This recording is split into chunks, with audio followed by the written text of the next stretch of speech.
وإصلاح وتطوير التعليم بصفة عامة، ويشمل تطوير مدخلات التعليم من المعلمين والمناهج وإدخال التكنولوجيا، وتطوير إدارة التعليم، وتطوير تشريعات التعليم.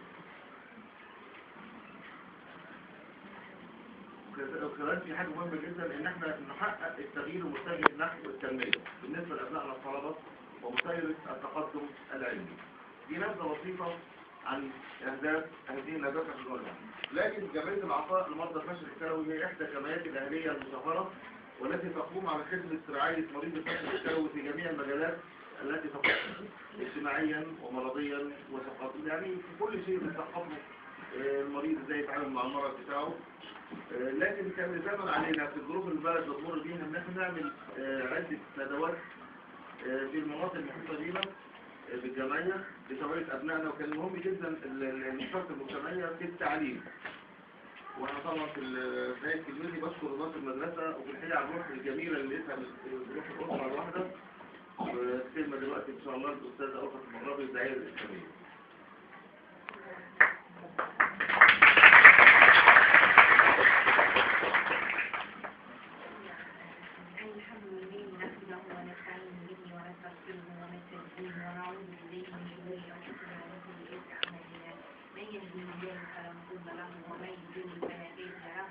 وأشهد أن لا إله إلا الله وأن سيدنا محمدا عبده ورسوله أرسله الله بالهدى ودين الحق ليظهره على الدين كله، فبلغ الرسالة وأدى الأمانة ونصح الأمة وجاهد في الله حق جهاده، فصلى اللهم وسلم على سيدنا محمد وعلى آله وأصحابه ومن تبعهم بإحسان إلى يوم الدين.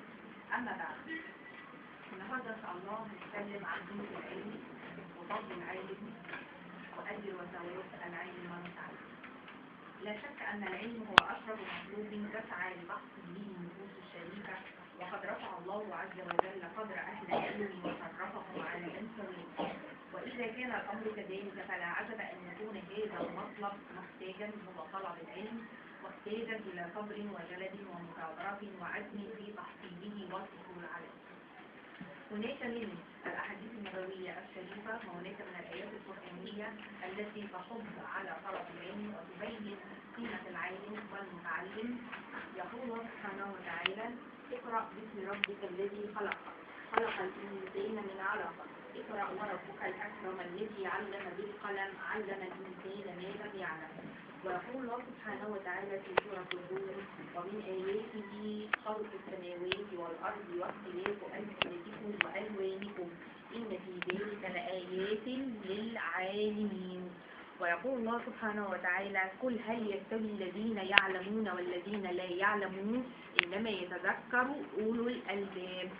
يقول الله سبحانه وتعالى في سورة المجادلة: يرفع الله الذين آمنوا منكم والذين أوتوا العلم درجات. ويقول الله سبحانه وتعالى في سورة آل عمران: شهد الله أنه لا إله إلا هو والملائكة وأولو العلم قائما بالقسط لا إله إلا هو العزيز الحكيم.